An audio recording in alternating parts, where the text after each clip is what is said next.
Бәріне сәлем достар, бүгінгі видеода сына тәрізді сүйектің анатомиялық құрылымын талдайтын боламыз.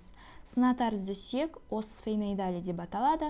Оны бірнеше бөліктерге бөліп қарастырамыз. Ең алдымен денесі корпус сфеноидалий, кіші қанаттары аля минор және үлкен қанаттары аля майор. Сонымен қатар олардың қанат тәрізді өсінділері процессус птеригоидеус орналасқан. Денесінің пішіні текше тәрізді болып келген және ми сауытына қараған бетінде түрік ершігі целла турцика орналасқан. Оның алдында оның төмпешігі туберкулум целли орналасқан. Ал артқы қапталында осы түрік ершігінің арқасы дорсум целли орналасқан. Ал олардың ортасында бізде гипофиздік шұңқыр фосса гипофизиалис орналасқан. Дорсум целли ұшында бізде сына тәрізді сүйектің артқы өсіндісі процессус клиноидеус постериормен аяқталады. Ал артқы беті бізде бодырлы болып келеді. Денесінің артқы беті бодырлы және де ол бізде шүйде сүйегімен бірігіп кливусты түзеді. Ал алдыңғы беті немесе осы денесінің мұрындық беті деп аталады. Ол жерде ең бірінші көрінетін қырқасы, яғни сына тәрізді сүйектің қырқасы криста сфеноидалис, ары қарай ол бізде ілмегіне жалғасады. Рострум сфеноидалий. Ал осы қырқаның бүйір қапталдарында сына тәрізді сүйекті мұрын қуысымен байланыстыратын тесік апертура синус сфеноидалий орналасқан. Келесі бізде кіші қанаттары аля минор. Оның түбінде бізде көру нерв өтетін канал, яғни өзекше орналасқан каналис оптикус. Және кіші қанаттарда бізде өсінді бар.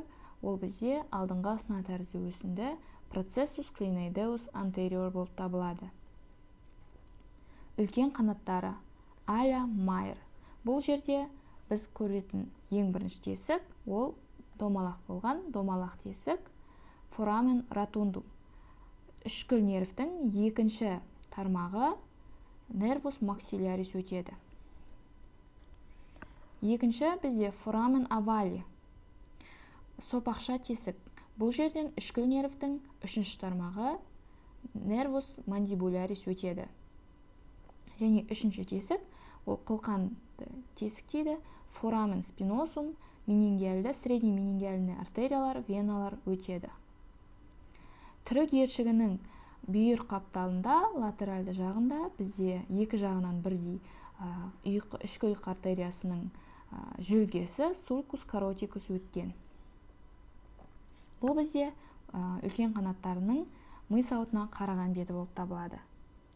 Ары қарай бізде оның самайлық беті фацис темпоралис және көз шаралық беті фацис сорбиталис және алдыңғы беті фацис максиллярис, үстіңгі жаққа қараған алдыңғы беті болып табылады. Шетінде бізде самайлық бетінің төменгі бетінде самайлық төменгі қырқа криста инфратемпоралис орналасқан. Фацис орбиталис көз шарасының латеральды бетін құрайды. Келесі бізде қанат тәрізді өсінділері процессус птеригоидеус. Ол бізде екі табақшадан тұрады. Медиальды табақша және латеральды табақша. Ламина латералис et medialis.